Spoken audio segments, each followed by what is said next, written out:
I'll go into what I was saying about whoever strikes first. Basically, they're both fast. They both come to the ring with great game plans.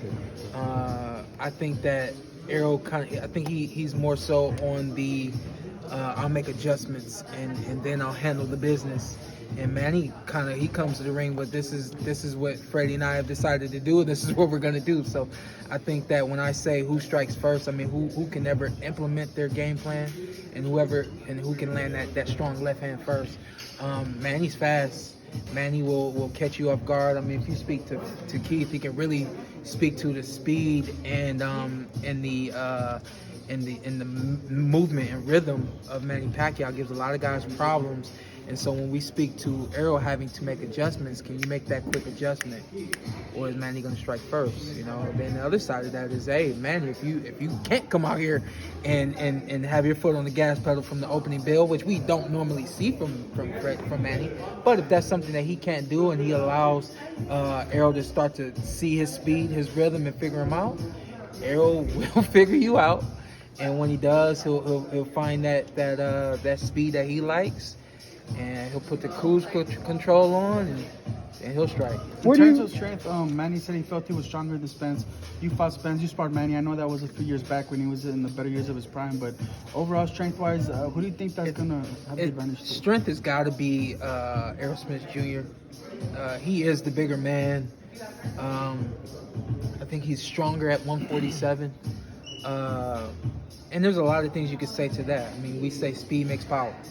You know, so when we talk about Manny Pacquiao's power, is it true brute strength, or is it just that snap that he has behind that speed that creates that power? You know, so I think that Manny has a great job, has a great knack for beating guys to the punch and really stinging them, and kind of like a scorpion, you get kind of paralyzed in that moment, and you stay there too long, and it's, you know, it's all she wrote. So. But I think overall we can say that Errol Spence Jr., even though he's younger, he's a stronger man. Mm-hmm. What's your prediction for the fight?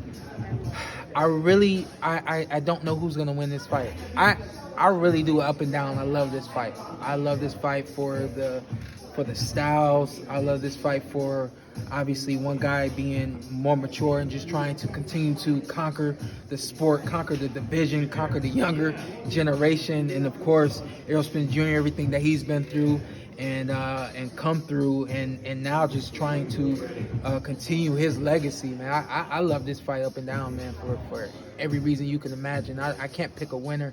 I don't really want to pick a winner. I don't like making predictions in the first place, but I really don't want to pick a winner because I just think that there's so much greatness within this fight. I don't want to narrow my mind to one thing and expect one thing, and when I see a different result, or just be so narrow-minded on that I don't see a different outcome, you know. So I'm keeping my mind open to all the possibilities, man. But the most open possibility I do have is who's going to land that straight left first. Now, you talk about Errol Spence. You fought Danny Garcia, you fought Errol Spence. Spence said he was at almost 80%. Did you notice a few ticks off the fastball with Errol Spence in that fight? I would agree with his 80%. And that's not from, I think that's maybe from being in the ring with him, of course, from studying him. I didn't see that he was moving slow or anything like that. Just saw that there's a little bit of spice that he has, and I don't think he had all of his ingredients that night. But it's, you know, it doesn't take everything to beat everybody. You know, I think it took everything for him to beat me.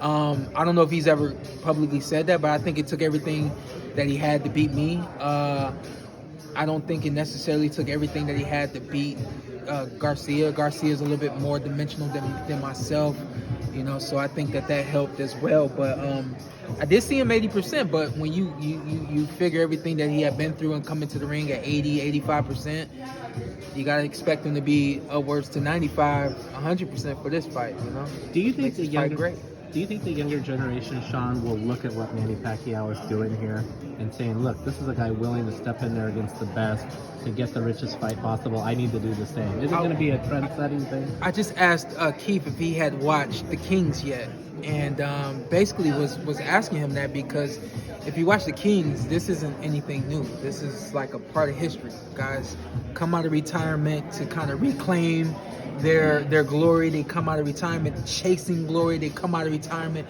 for the paychecks, and I mean the list goes on. So we've seen this before, and I think that if you watch the Kings, you see it multiple times with Leonard specifically, but you see it again with Durant. I didn't know that part of the story of Durant's story, and you even see it with Hearns, which I was aware of. But you see this part of history. You see guys chasing glory, and you see guys conquer it. You know, so if anything, we need to take a look at history and use that as a possibility as well. You know.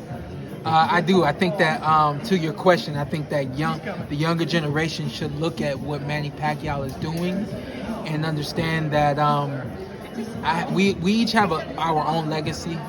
And if we understand what we want our legacy to be, if we understand what we want out of life, out of this sport, don't stop until you get it, you know. And there is clearly something that Manny hasn't achieved yet, or something else that he saw that he wants to achieve. So I appreciate it. There's a lot of